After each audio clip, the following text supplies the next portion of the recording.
can you think of specific instances from the 1950s, you know, in Arkansas where ethics, you know, dilemmas, problems, issues came up and had to be dealt with? I'm thinking specifically of the coverage of, you know, the centerpiece story of the time period of the desegregation of Central High School in Little Rock, but, you know, whether that story or others around civil rights issues at that time. Right. 6 months after I got out of the Army and began officially my newspaper career, the Central High School crisis in September '57 erupted.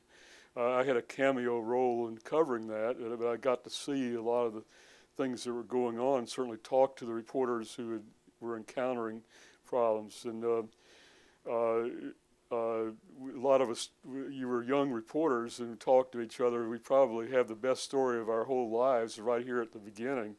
And as far as reporting, that certainly was the case in mine, but because I became an editor and didn't cover a lot of stories firsthand after that. But there are two things that happened at Central High School where daily, when the National Guard was there, ostensibly to protect to preserve the peace, but in reality to carry out, say we're going to have continued segregation to keep the African American children out of the school, that the National Guard allowed a mob to form each day, and there was always danger they were going to get out of control. And when Elizabeth Eckford, the first of the 9 black students who came, and she came by herself off the bus, she had not got the word that we're all going to go together because her family did not have a telephone, and she just didn't get the word. So she was confronted there with the mob and with the guardsmen with their rifles raised against her. And so when it was obvious she was not going to get into the school, she had to walk in front of the high school, which is about 2 blocks wide, to a bus stop and wait there at the bus stop to be taken away. And the crowd taunting her and in danger of getting out of control. 2 things, as I say, happened. One was that a CBS cameraman wanted to film white students yelling at her, but he missed it. So we asked them to yell at her again, which obviously an ethical problem.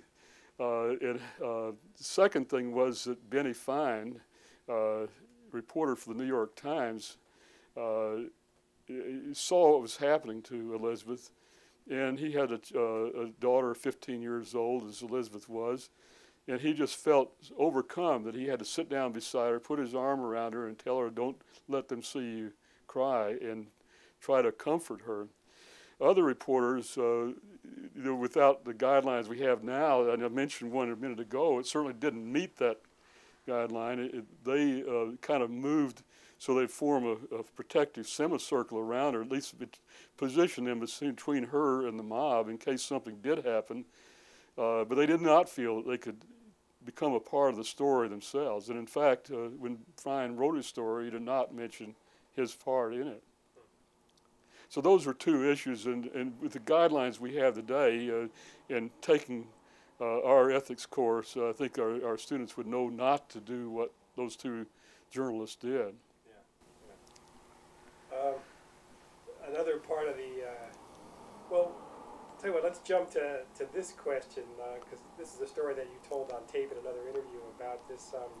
It's also part of the desegregation story that this guy who was a convicted burglar. Yes. Could you just tell that story?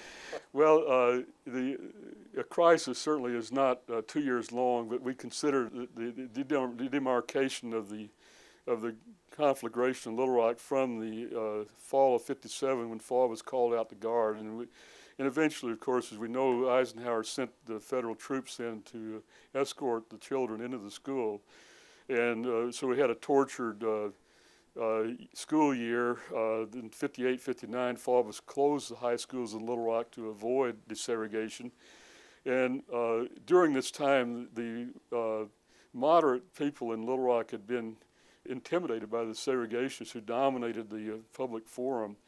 But they decided to starting to assert themselves that this is our town. We're not going to let this go on. We want schools, and we're accepting desegregation. so they had an election, and the segregationists tried to recall the 3 moderate school board members, and the moderates tried to recall the 3 segregationist members, and it resulted in an election in which the moderates won. It was a very close election, but it set the course. Now with the 3 segregationists off the board, the moderates decided they would be magnanimous and allowed the county judge, who was the administrative officer of the county, to appoint a dead-end segregationist to the 1 member of the board. He would always, or she would always, be outvoted 5-1, and so the segregationists nominated somebody, and the judge duly appointed it. Before the story was published in our newspaper about this appointment, our reporters quickly found out that this man was a convicted felon, a burglar, was ineligible to vote or to serve on the school board. So we called the county judge and the felon about this, saying we're going to be reporting that you're really not eligible. He said, I resigned. Is that a moment where everyone in the newsroom was sort of holding their breath to see what the editor was going to do? I don't think anybody really thought that Harry would do it any other way, and he was certainly gratified that he made the decision. I think that the way he immediately just rejected the idea was very comforting to all of us. That, this is the guy who knows what he's doing.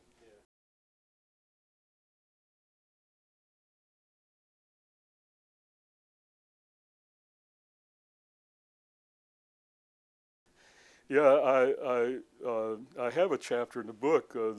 My short name for it is Love and Hate chapter. Is they love what we give them. They, deep down, I think they do accept the news that we give them by and large, even though they may tell a surveyor that I don't believe anything that the newspaper, but they read it every day, and they certainly blog about it or talk radio about the lying newspapers. But this is where they get their information. So I think that I can't really explain why there is this antipathy toward journalists. Certainly the Gallup poll, which rates the ethics, perception of ethics and the different perception, puts us about middle way, ahead of, say, of used car salesmen and congressmen, but well behind nurses and teachers. In my view, that we ought to be near the top, because we have very good standards, which the public doesn't seem to know much about. And I think maybe we ought to do a better job of telling them what our standards are.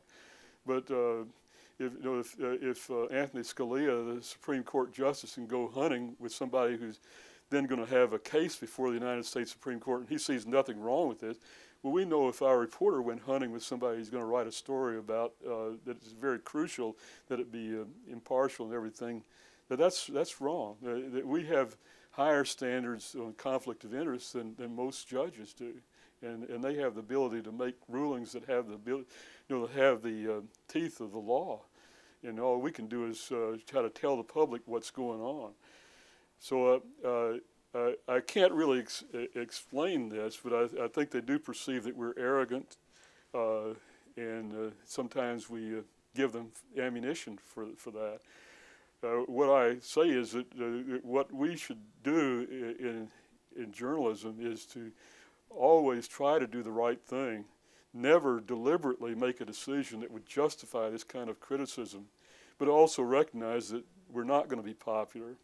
That we ought to be true to our code, true to our being accurate, fair, and recognize our responsibility to respect the audience and respond to their questions, but also recognize that sometimes we had to tell them that we were right and here's why we made the decision we did. So we either correct if we're wrong, if the public points out we're wrong, is to correct and reform. But if we were right, and our rechecking of the story's facts shows that we had it right the first time, is to say this is the way we did it, and to explain our decisions. That's what we talk about being accountable, that you and I teach in the classroom, is to respect the audience and tell the audience either what we got wrong and here's what's right, or we think we had it right and here's why we did it that way.